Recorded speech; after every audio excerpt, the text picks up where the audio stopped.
जो कहानी मैं आज आपको सुनाने जा रहा हूँ वो कहानी है डर की।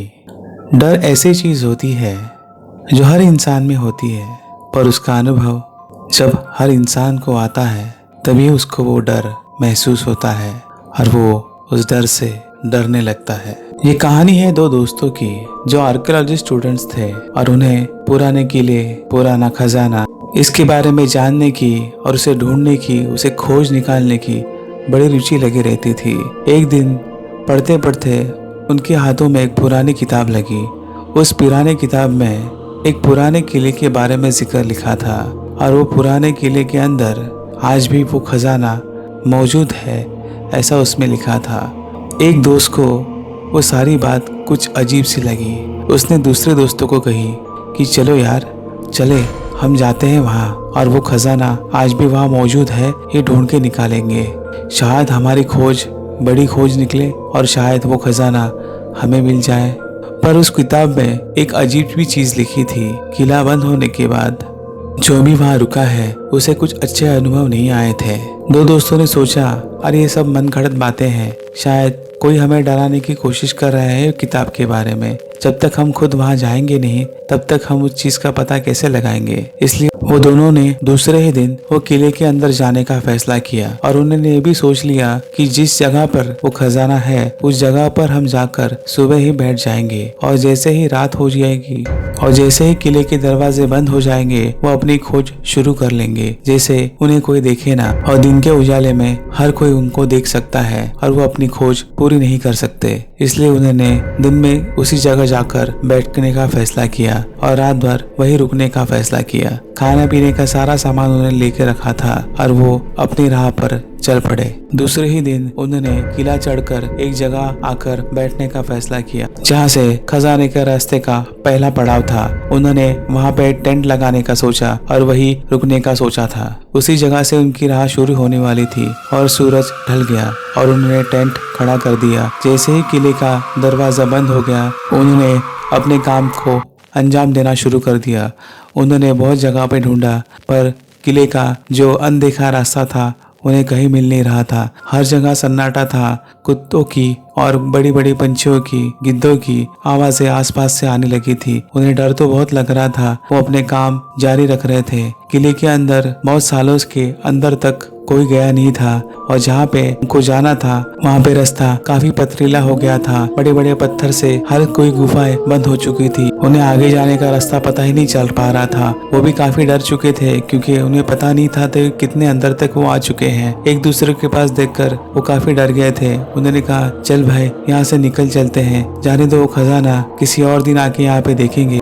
काफी डर भी लग रहा है और हमें बहुत घुटन से भी हो रही है, शायद हमें बचाने वाला यहाँ कोई आएगा भी नहीं। चल से चल यहाँ से निकल जाएंगे, पर बड़ी भूख लगी है, थोड़ा कुछ खा लेंगे। इसलिए उन्होंने जैसे ही किले के बाहर आकर अपने टेंट में जाकर थोड़ा सा आराम करने का सोचा और जो भी कुछ खाने का सामान था उन्होंने निकाला और खाने का सोचा। खाने के लिए किले के ऊपर आते आते सारा सामान खत्म हो चुका था। तभी सिर्फ एक मैगी ही बची थी जो खाकर अपनी भूख भगा सकते थे और तभी उन्होंने रात में लकड़े इकट्ठा कर कर उसके ऊपर मैगी बनाने का सोचा और उसकी उन्होंने शुरुआत भी कर ली थी। रात के अंधेरे में बहुत मेहनत करने के बाद उन्हें काफ़ी भूख लगी थी और मैगी की खुशबू के कारण उनकी भूख और भी बढ़ती जा रही थी। उन्होंने तुरंत मैगी बना ली और खाने को शुरुआत की। काफ़ी देर तक वो मैगी खाते रहे और थोड़ी सी मैगी एक प्लेट में एक दोस्त की बच गई। तभी एक अनजाना सा आवाज़ उनके टेंट के बाहर से उन्हें सुनाई दिया। वो आवाज़ था किसी बूढ़े आदमी का। उन्होंने कहा, बेटा बड़ी भूख लगी है, कुछ खाने को मिलेगा? तभी दोनों भी लड़के एक दूसरे की तरफ देखकर डर गए। इतनी रात गए, किसी बूढ़े आदमी का आवाज़ कैसे आ सकता है और वो हमारे टेंट के बाहर इतनी रात गए कैसे हो सकता है, क्योंकि इस टेंट में हम दोनों हैं और किले के ऊपर या दरवाज़ा बंद होने के बाद कोई आता जाता नहीं, तो ये आवाज़ किसका है? तभी एक दोस्त ने कहा, ज़रा देख बाहर कोई है क्या? दूसरे दोस्त ने हिम्मत करके टेंट के बाहर देखने की कोशिश की। तभी उसे एक बूढ़ा आदमी नज़र आया और वो भूख के कारण लपलपा रहा था, ऐसा उसे नज़र आया। उसने कहा, बेटा कुछ खाने को है? तभी डर के मारे उसने प्लेट में बची हुई मैगी उस बूढ़े आदमी के आगे कर दी। उसने खाना शुरू कर दिया। वो दोनों भी काफ़ी डर गए थे, क्योंकि उन्हें ये पता नहीं चल पा रहा था कि इतने बड़े किले के ऊपर इतना बूढ़ा आदमी चलकर कैसे आ गया और ये अभी यहाँ पे क्या कर रहा है, ये उन्हें समझ नहीं आ रहा था। दोनों भी एक दूसरे के पास देखकर डरे हुए थे। थोड़ी देर के बाद आवाज़ शांत हो गई। तब दूसरे दोस्त ने कहा, जरा देख तो बाहर वो बूढ़ा है क्या?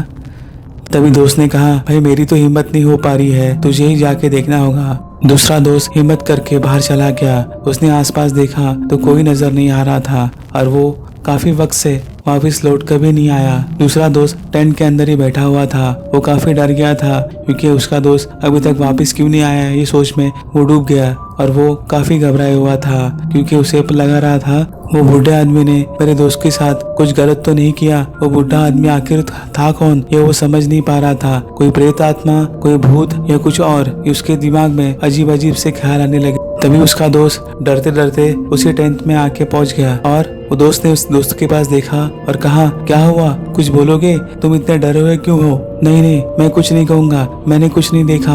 ये बोलकर वो दोस्त चुपचाप सा सो गया और कल हम सुबह ही यहाँ से निकल जाएंगे, ऐसा कर कर दोनों भी एक दूसरे को पकड़कर सो गए। दूसरे ही दिन वो दोनों सुबह जल्दी उठ गए और वहाँ से किला छोड़ने का उन्होंने फैसला कर दिया। दूसरे दोस्त ने पूछा, क्या हुआ कल रात को तुम उस बूढ़े आदमी के पीछे चले गए थे, क्या देखा तुमने, मुझे अभी का भी बताओ। तब दूसरे दोस्त ने कहा, मैं उस बूढ़े आदमी के पीछे गया था और चलते चलते उसका पीछा कर रहा था, पर थोड़ी देर में वो बूढ़ा आदमी कहीं गायब से हो गया, मेरी आंखों से ओझल हो गया, मुझे पता ही नहीं चल पा रहा था कि वो आदमी कहाँ गया और मैं डर के मारे भाग के अपने टेंट में आके सो गया। मैं कुछ कहता या कुछ देखता उससे पहले ही वो गायब हो गया था, इसलिए मैंने कुछ कहा नहीं। मुझे बहुत डर लग रहा था, इसलिए मैंने कुछ नहीं कहा और सो गया। उस बात को सुनकर उसका दूसरा दोस्त काफी डर गया। बोला, अच्छा किया तूने इस किले से सुबह सुबह ही निकलने का फैसला किया, पता नहीं हमारे साथ क्या हो जाता। वो बूढ़ा कौन था और हमारे पीछे क्यों लगा था, हमसे ही खाना मांगने क्यों आया था, ये मैं समझ नहीं पा रहा हूँ। तभी दोनों दोस्तों को बड़ी प्यास लगी। किले के पास में एक दुकान थी।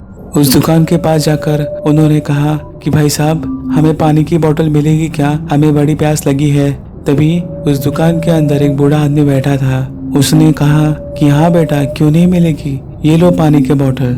उस बूढ़े आदमी ने दोनों को पूछा कि बेटा, आज सुबह सुबह इस किले के अंदर क्या कर रहे हो? वो दोनों ने कहा, हम किले के अंदर नहीं, हम किले से बाहर जा रहे हैं। और ये बोलकर उन्होंने पानी की बोतल उठाई और वहां से चलते बने। तभी पीछे से आवाज आई, बेटा मैगी बड़ी अच्छी थी, फिर कब बनाओगे? तभी दोनों ने एक दूसरे के पास देखा और पीछे मुड़कर देखा तो वो ना आदमी था, ना वहाँ पे कोई दुकान, सिर्फ वहाँ पे एक पत्थर था। तभी दोनों काफी डर गए और दोनों ने सोचा कि वो आदमी कौन था, किले का रखवाला था, खजाने का रखवाला था, या कोई और जिसके डर के वजह से आज भी हम डर रहे हैं।